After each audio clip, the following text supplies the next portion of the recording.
Ian. Translated by Bhikkhu Bodhi.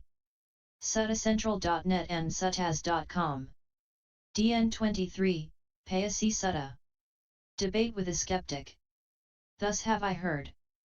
Once the Venerable Kassapa was touring round Kosala with 500 monks, and he stayed at a town called Setavya in the Simsapa forest. At that time Prince Payasi was living at Setavya, at a populous place, full of grass, timber, water and corn, which had been given to him by King Pasenadi of Kosala as a royal gift and with royal powers. Prince Payasi developed the following evil opinion: there is no other world, there are no spontaneously born beings, there is no fruit or result of good or evil deeds, no karma.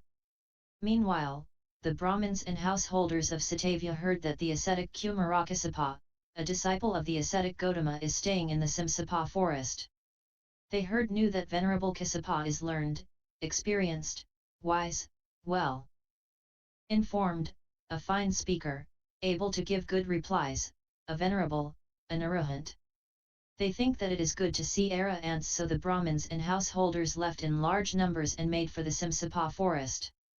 At that time, Prince Payasi had gone up to the veranda for his midday rest when he saw all the Brahmins and householders making for the Simsapa forest. He asked his steward why, and the latter said, "Sir, it is the ascetic Kassapa, that they are going to see him." Prince Payasi passed a message to the Brahmins and householders to wait, as he wanted to see the ascetic Kassapa too. Prince Payasi thought that ascetic Kassapa has been teaching these foolish and inexperienced Brahmins and householders of Setavya that there is another world, that there are spontaneously born beings, and that there is fruit and result of good and evil deeds, karma. But no such things exist. Then Prince Payasi, accompanied by the Brahmins and householders of Setavya, went to the Simsapa forest where the Venerable Kassapa was. After exchanging courtesies with the Venerable Kassapa, the Prince Payasi sat down to one side while some of the Brahmins and householders sat down to one side. Then Prince Payasi said to the Venerable Kassapa, "Reverend Kassapa, I hold strongly to this view, there is no other world, there are no spontaneously born beings, there is no fruit or result of good or evil deeds." Venerable Kassapa replied, "Well, Prince, I have never seen or heard of such a tenet or view as you declared. So Prince, I will question you about it, and you shall reply as you think fit. What do you think, are the sun and the moon in this world or another, are they gods or humans?" Prince Payasi, "Reverend Kassapa, they are in another world, and they are gods, not humans." Venerable Kassapa, "In the same way, Prince, you should consider that there is another world, there are spontaneously born beings, there is fruit and result of good and evil deeds."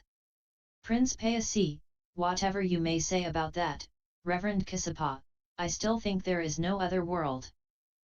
Venerable Kassapa, "Have you any reasons for this assertion, Prince?" Prince Payasi, "I have, Reverend Kassapa.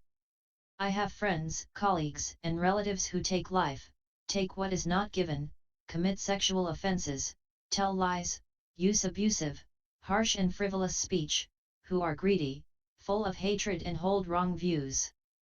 Eventually they become ill, suffered, diseased. When I am sure they will not recover, I go to them and say, there are certain ascetics and Brahmins who declare and believe that those who take life, break precepts, hold wrong views, will, after death at the breaking up of the body, they are born in a state of woe, an evil place, a place of punishment, in hell. Now you have done these things, and if what these ascetics and Brahmins say is true, that is where you will go. If after death, you go to such a woeful state, come to me and declare that there is another world, there are spontaneously born beings, there is fruit and result of good and evil deeds. You, gentlemen, are trustworthy and dependable, and what you have seen shall be as if I had seen it myself." Although they agreed, they neither came to tell me nor did they send a messenger. That is my reason for maintaining, there is no other world, there are no spontaneously born beings, there is no fruit or result of good or evil deeds. Venerable Kassapa, as to that, Prince, I will question and you shall reply as you think fit. What do you think? Suppose they were to bring a thief before you caught in the act and say, this man, Lord, is a thief caught in the act. Sentence him to any punishment you wish. Then you might say, bind this man's arms tightly behind him with a strong rope, shave his head and lead him through the streets and squares, out through the southern gate and there cut off his head. Now if that thief were to say to the executioners, good executioners, in this town or village I have friends, colleagues, and relatives, can you wait till I have visit them? Would he get his wish? Or would they just cut off that talkative thief's head? Prince Payasi, he would not get his wish, Reverend Kassapa. They would just cut off his head. Venerable Kassapa, so Prince, this thief could not get even his human executioners to wait while he visit his friends and relations for one last time. How so can your friends, colleagues, and relatives who have committed all these misdeeds, having died and gone to a place of woe, prevail upon the warders of hell, saying, good warders of hell, please wait while we report to Prince Payasi that there is another world, there are spontaneously born beings, and there is fruit and result of good and evil deeds. Therefore, Prince, admit that there is another world, there are spontaneous beings and there is karma. Prince Payasi, whatever you may say about that, Reverend Kassapa, I still think otherwise. Venerable Kassapa, have you any reason for this assertion, Prince?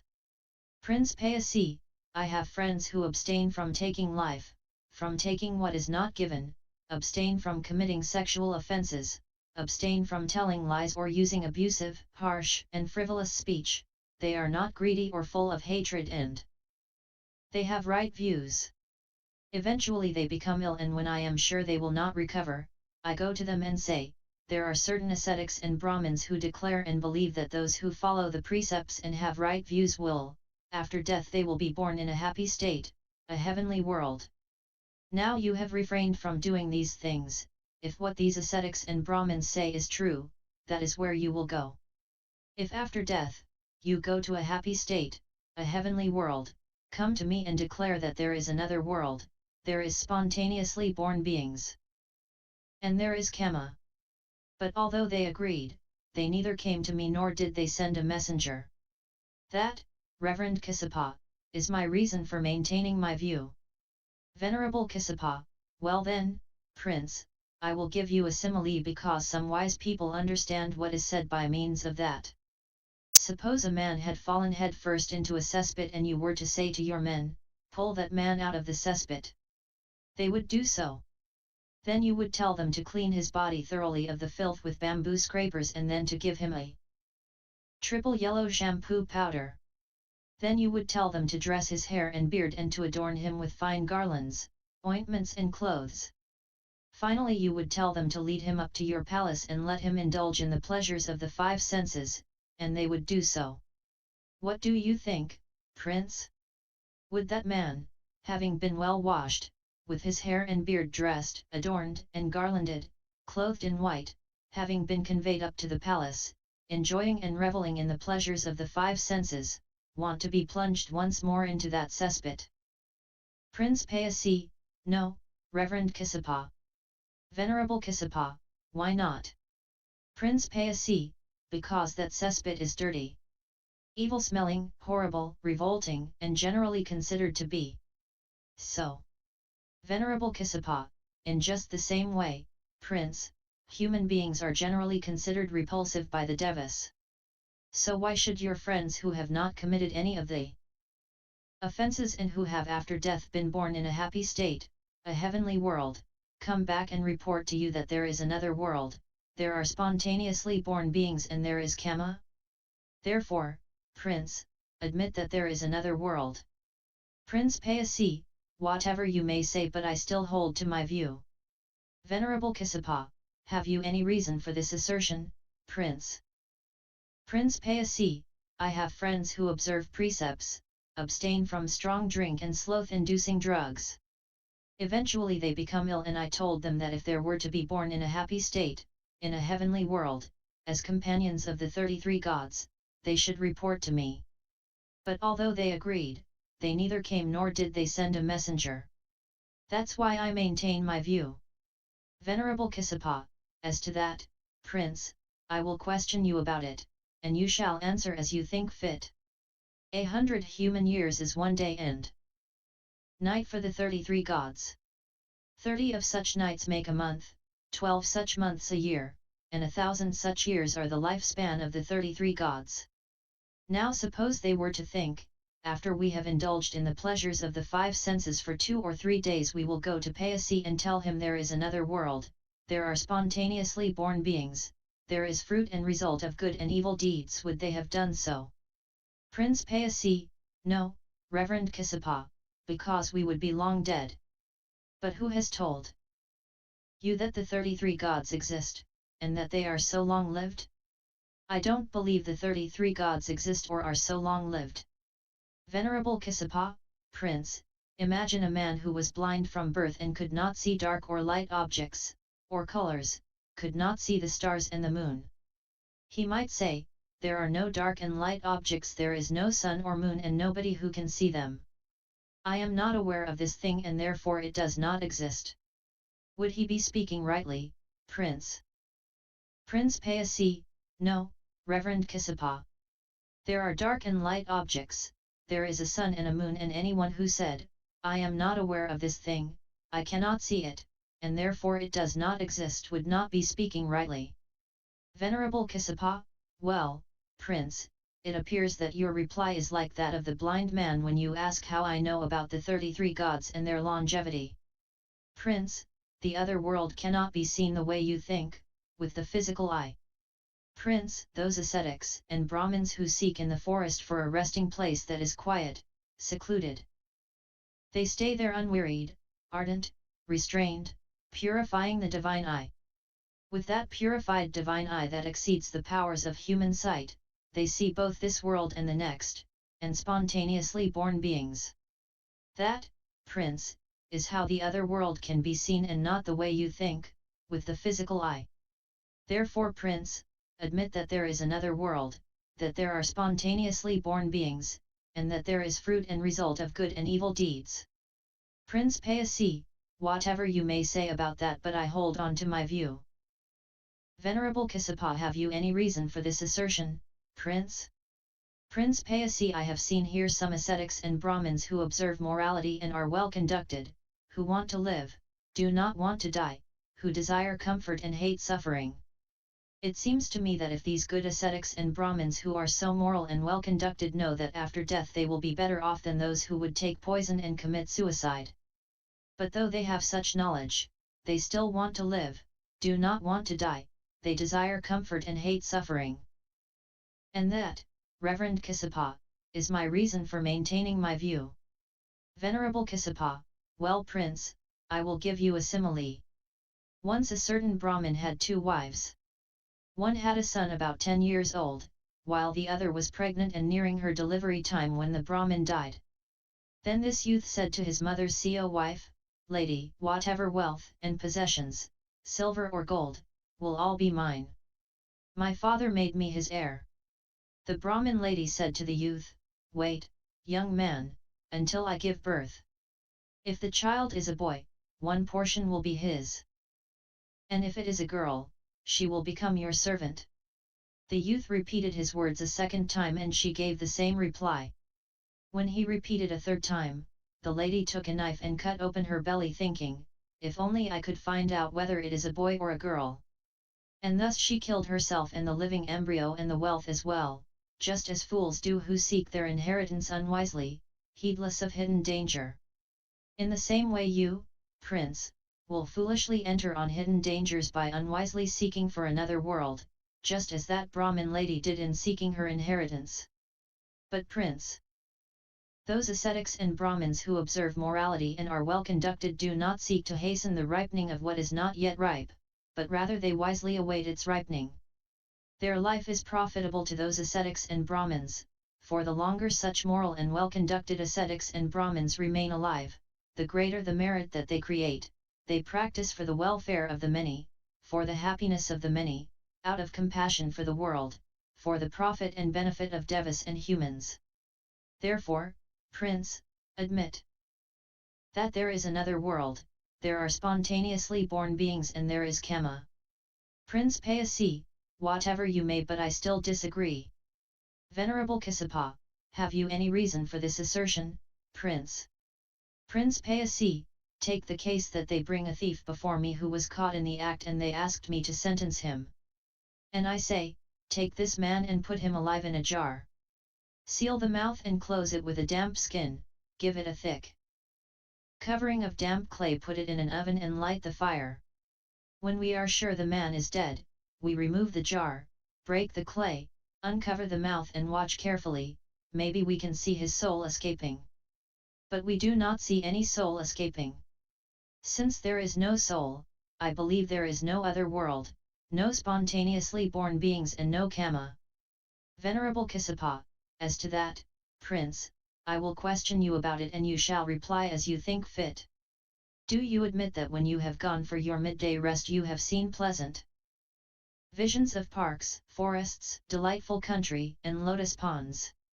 Prince Payasi, I do, Reverend Kassapa.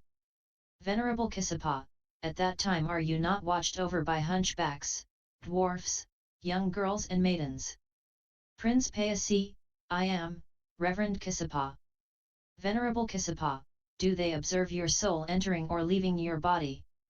Prince Payasi, no, Reverend Kassapa. Venerable Kassapa, so they do not see your soul entering or leaving your body even when you are alive. Therefore how could you see the soul of a dead man entering or leaving his body? Therefore, Prince, admit that there is another world, there is spontaneously born beings and Kama. Prince Payasi, whatever you may, I still don't agree with you. Venerable Kassapa, have you any reason for this assertion, Prince? Prince Payasi, take the case that they bring a thief before me and I say, weigh this man on the scales alive, then strangle him, and weigh him again. They did so and we found that when he was alive, he was lighter, softer, and more flexible, but when he was dead he was heavier, stiffer, and more inflexible. That is my reason for maintaining that there is no other world. Venerable Kassapa, well then, Prince, I will give you a simile. Suppose a man weighed an iron ball that had been heated all day, blazing fiercely and glowing. Then suppose that after a time, when it had grown cold and gone out, he weighed it again. At which time would it be lighter, softer, and more flexible, when it was hot or when it was cold and extinguished?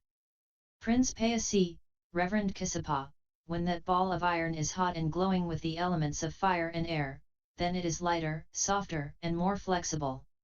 When it has grown cold, it is heavier, stiffer, and more inflexible. Venerable Kassapa, well then, Prince, it is just the same with the body. When it has life, heat and consciousness, it is lighter, softer, and more flexible. But when it is deprived of life, heat, and consciousness, it is heavier, stiffer, and more inflexible. In the same way, Prince, you should consider, there is another world. Prince Payasi, whatever you may say about that, I still disagree. Venerable Kassapa, have you any reason for this assertion, Prince? Prince Payasi, take the case of a thief that they bring before me and I say, kill this man without wounding his cuticle, skin, flesh, sinews, bones or marrow, and they do so. When he is half dead, I say, now lay this man on his back and perhaps we shall be able to see his soul emerging.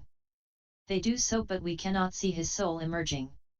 Then I say, turn him face downwards on his sides, stand him up, thump him with your fists, stone him, hit him with sticks, strike him with swords, shake him this way and that and perhaps we shall be able to see his soul emerging.